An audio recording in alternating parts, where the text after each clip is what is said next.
Hello, everyone. I hope you're keeping the best of health in these uncertain times. I would like to thank you for removing time out from your busy schedule to attend this webinar today. And I will try to make sure that by the end of it, we all go back with some food for thought.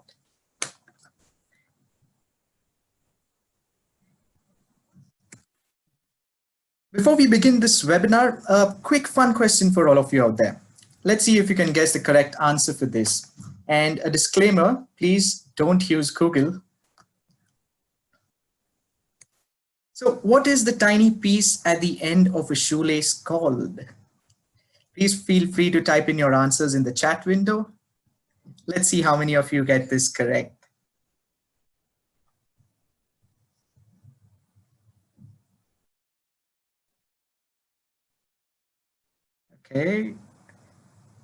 Okay, I'm getting in answers. Pretty close, yes.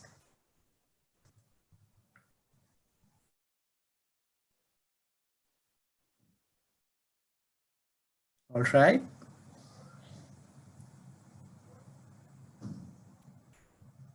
That's right. So many of you have got it correct.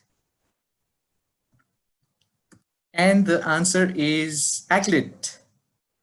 So for those of you who didn't know this, thank me later for sharing such valuable information with you today for this webinar. All right, so quick introduction. My name is Rohan Bhosle and I'm a part of the Harbinger group. In my overall career span in the learning consulting and technology services industry, I've got opportunities to support various global organizations and universities, helping them achieve their training and educational goals. Being a millennial myself, I invest a lot of my time in researching about latest tools and technologies available out there in order to make learning effective and engaging, especially for the young learners.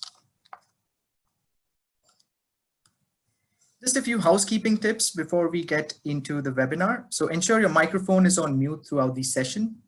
If you cannot hear the audio, ensure you have selected the right speaker for audio output. Test your speaker to ensure it is working fine from the audio settings option on the lower left corner of your screen. And if necessary, please dial in using a phone.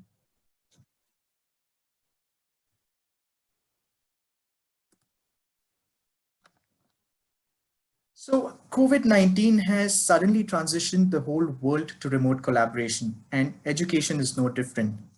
Schools, university, and community colleges across the globe are already in different phases of moving online. At what level of preparedness they were when they started is a different story altogether. But after the initial hustle, most educators have succumbed to the fact that this is now going to be the new normal for quite some time. And they are now actively working on making their remote classes better and more engaging.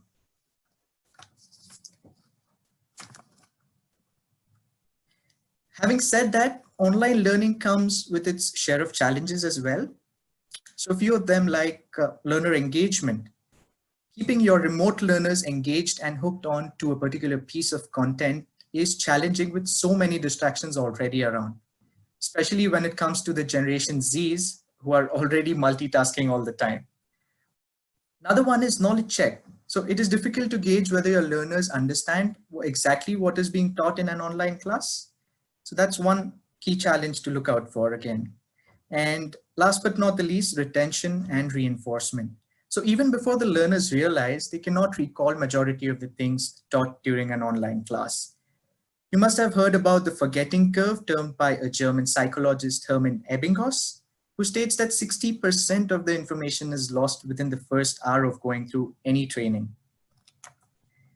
So how do we ensure we keep these challenges in mind while formulating our online learning strategies? And that's what I will talk you through today with a few tips that could help make your virtual classrooms engaging, and what are some of the products available out there which you can leverage. So starting off with the first tip. So similarly, what we just did some time back, open the session in an exciting way.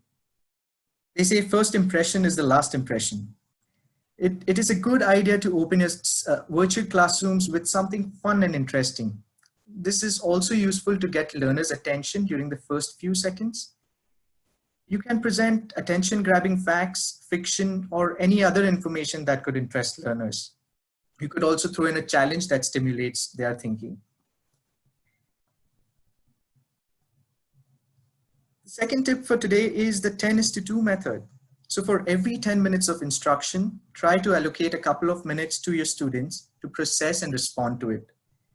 Have them ask any questions they may have or make them write what they have learned. In this way, you can give the learners some time to digest the information.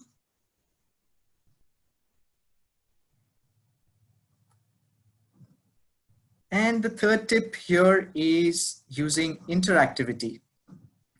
So interactivity and engagement go hand in hand. Since the classroom is online and you cannot observe your learners face to face, you need a mechanism to ensure that they interact with the content and are not distracted. Don't turn off your learners with the static PowerPoint slides. I mean, they've been seeing this since ages now. So turn your content into an interactive parallax or use panning slides to present. And what is interactive parallax, what are panning slides is something that I will walk you through towards the end of this webinar. Apart from that, check their knowledge using a fun quiz like the cheese quest. So the one that you're seeing on screen is an example of a template from a product named Interactivity. So these are fun quizzes. So if you get the answer correct, the mouse gets the cheese and walks back with it. And in case you get the wrong answer, there you go. There's no cheese for the mouse. So some fun, engaging activities in this way could kind of increase and enhance engagement with the learners. Another important tip to always keep in mind is enable closed captioning. So most presentation and online meeting tools have the option of enabling closed captioning for your sessions. This eases things in case students are not able to hear you clearly for some reason or not able to follow your accent. So PowerPoint for Office 365, for instance, can transcribe your words as you present and display them on screen as captions in the same language you're speaking, or maybe in subtitles translated to another language. This can help accommodate individuals in the audience who may be hard of hearing or are more familiar with another language.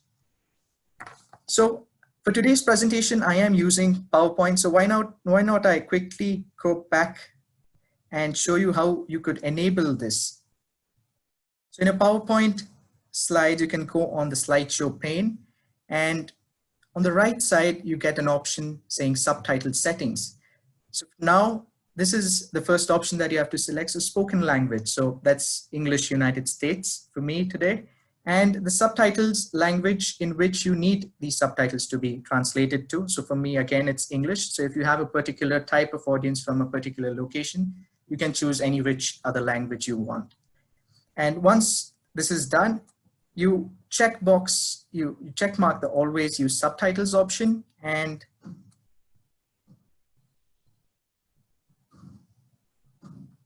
there you go. It's now enabled and you can see what I speak. So that's an interesting way in which you could use this functionality with PowerPoint. This is, I think, available with the latest version of PowerPoint, so you might want to update that. So with that, let me again quickly go back and disable it for the presentation. So moving in with our fifth tip for today, answer what's in it for me. So what's in it for me?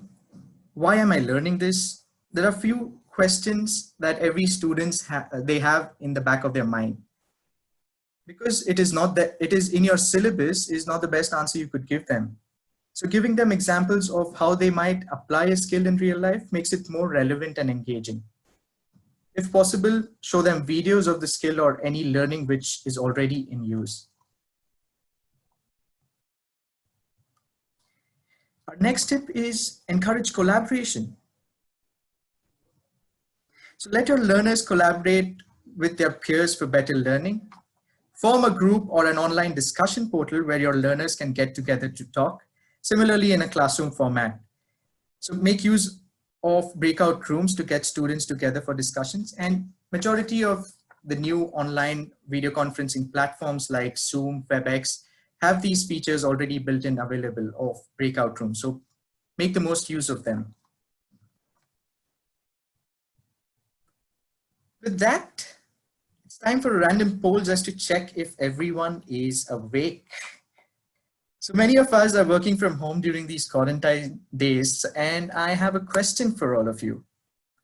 So I'll quickly launch a poll. All right, there you go. So what's the strangest thing you did while attending an online meeting? And it could also mean attending a webinar.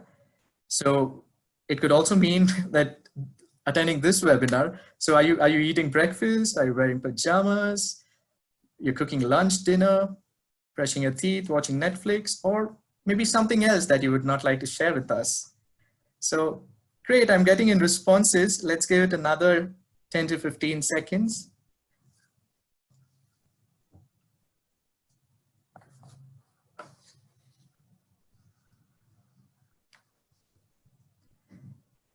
All right, we're almost there. Perfect. So I'm ending the poll, and that's where you are. So those are the results. So eating breakfast. Oh, wow. I wish I could do that. Thank you so much for your active participation. All right. So moving on with our next tip, and there you go. That's what we just did. Throw in a surprise element.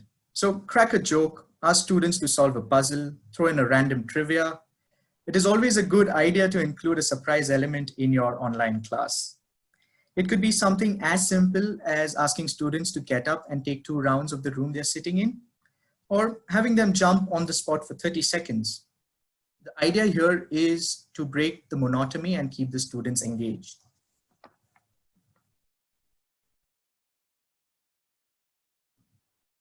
The next tip for today is providing feedback. So it is important to let students know how they're faring while learning remotely. Provide regular feedback to them. Also encourage students to ask questions and share their insights during the class. So it is very important in a remote learning environment. The last tip for today, which is an important one, always keep in touch. So since you're already using technology to interact with them during these unprecedented crises, why not make use of it to know your students better? You may want them to, kind of collaborate and even know you better to build that student educator relationship. So you may know them through school or college, but you might not know what they actually like to do when they're not studying. So ask them about their interests, their likes, their dislikes. Send regular email notes to them, drop in a hello, check in on their health or any challenges they are facing during these times. And one important key tip here is try to schedule one-on-one interactions if needed. So many a time students are not able to open up in a common forum and ask their questions or doubts. So you could maybe set aside 15 minutes every week or maybe once a fortnight to just get into a personalized one-to-one conversation with your students, and surely they will try and open up more in that.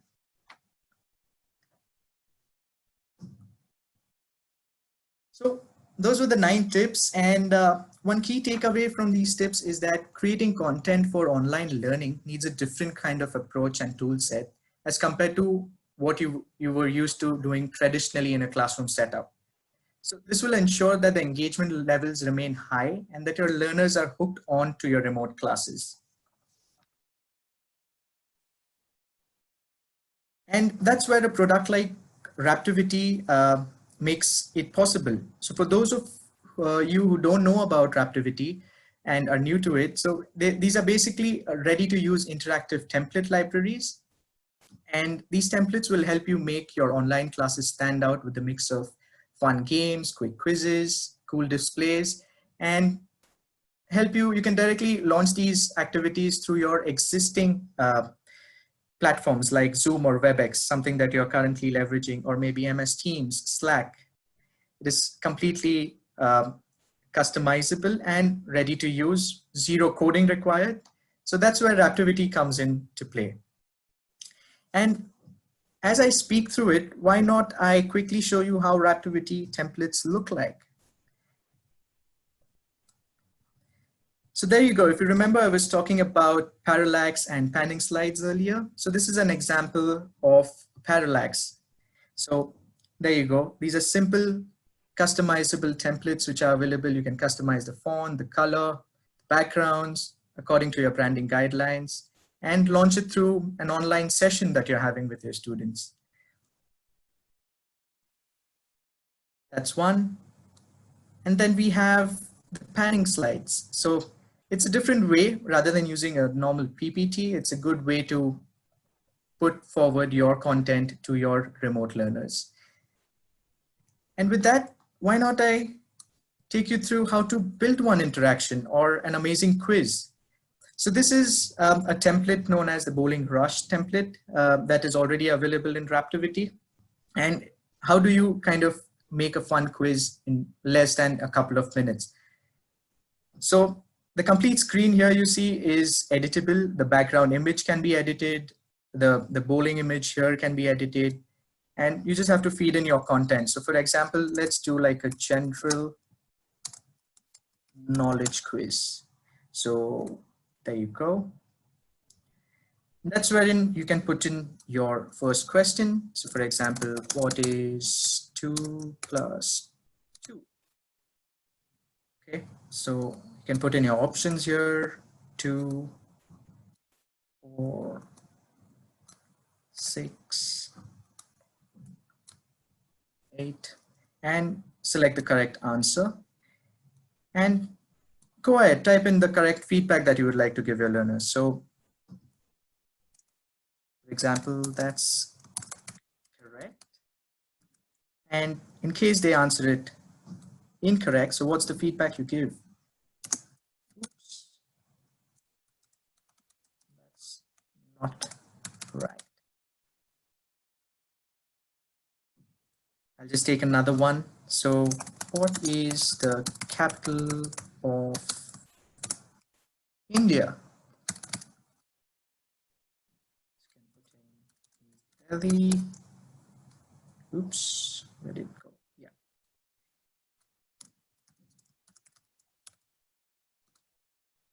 Mumbai. Jaipur. And maybe if you don't want the fourth option, you can directly go there and delete it. So it is completely customizable on that front. And that's just an example. And as soon as I preview it, it'll show me how the game looks like. It might just take less than half a second to load. And the other interesting part is you can publish this in SCORM 1.2 or even XAPI. And plus, you don't have to, it is completely platform agnostic, so the output can be viewed on any and all types of devices. So that's the game that we just developed. So start, there you go, you have a fun quiz there. What is 2 plus 2? Let's answer it correctly and see what happens. Okay, I get the feedback, that's correct. And there you go, you have to click on the ball.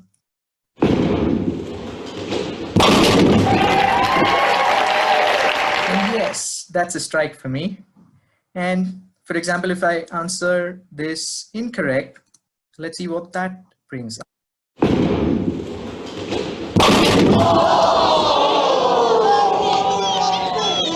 Oops, I didn't get that strike. So yeah, this is how simple it is to build interactive templates, and there are like many of them. If you go on raptivity.com, you'll get to see different types of templates that are available. So with that, I will move on to our slide, and that's there. So you can even sign up for a free trial for 14 days, and please try to go into raptivity.com and try it yourself. And I'm sure it will really be an engaging experience for your learners. And before I wrap up, a closing thought: determine a specific time for everything and stick to a set schedule. So keeping a schedule helps immensely, not just for students, but also for you as educators in providing consistency and inculcating discipline. So that's kind of it from my side, and I hope you found this webinar insightful. And I also hope that you will use some of these tips in your current online classroom initiatives. We're now open for Q&A, so please feel free to drop in any thoughts, questions that you have in the chat or through the Q&A panel, and I'll be happy to answer them for you.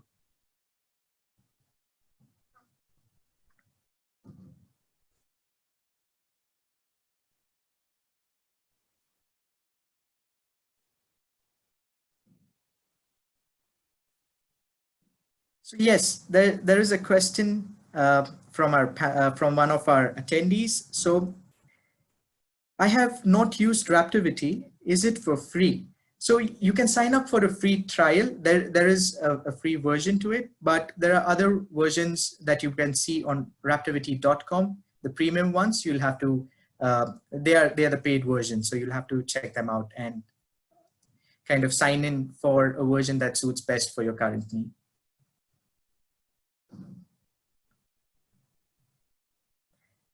So the free trial is for 14 days.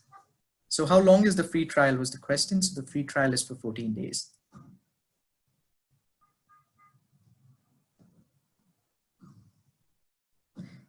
So I'm just scrolling through the chat.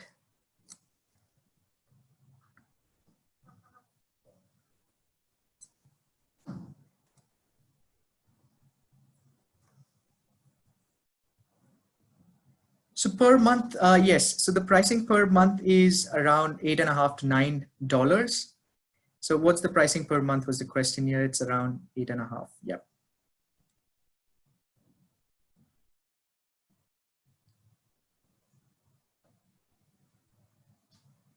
So there's a question. So I've used a few of them, such as Pinwheel. It's very interesting, and just want to know if there is any special discounts for educational institutes. If so, how much? So we'll be happy to take this through, and one of our colleagues will get in touch with you to talk about the discounts. And yes, we do provide some discounts on the educational front, seeing the current situation as well. So we'll try and accommodate the best we can.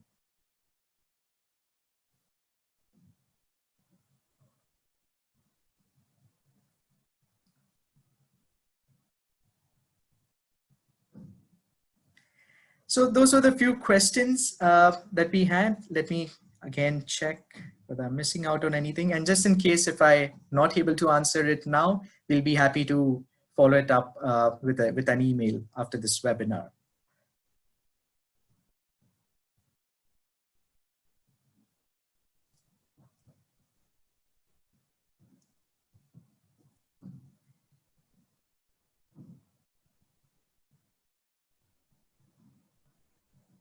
And there's one more question. So are all the templates available on a free trial basis? Yes, they are. So you can try and use all the templates within the 14 days that you have.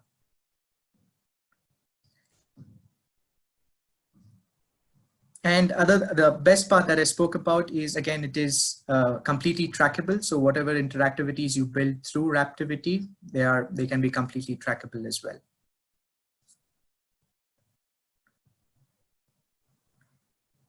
Can you upload to Blackboard? Yes. So for Raptivity 2020, you can definitely upload that.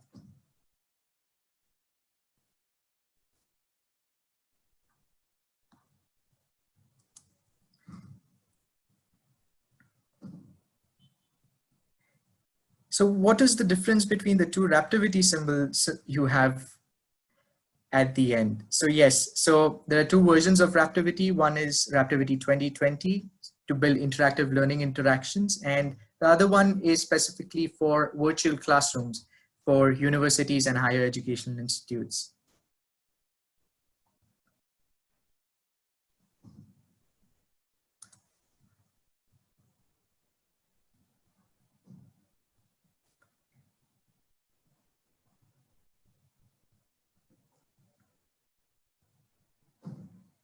So is Raptivity available for Mac also?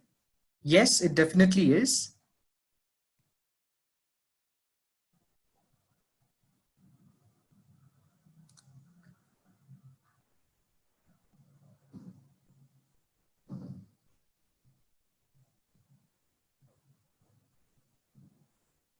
All right, I think I was able to answer majority of your questions, but apologies again if I've missed out on any, and we'll be happy to relook at them and answer them through a follow-up. So thank you once again, everyone, for your time today, and I hope you've got some insights from this session, and I wish you all the best of health. Stay safe and take care. Thank you so much.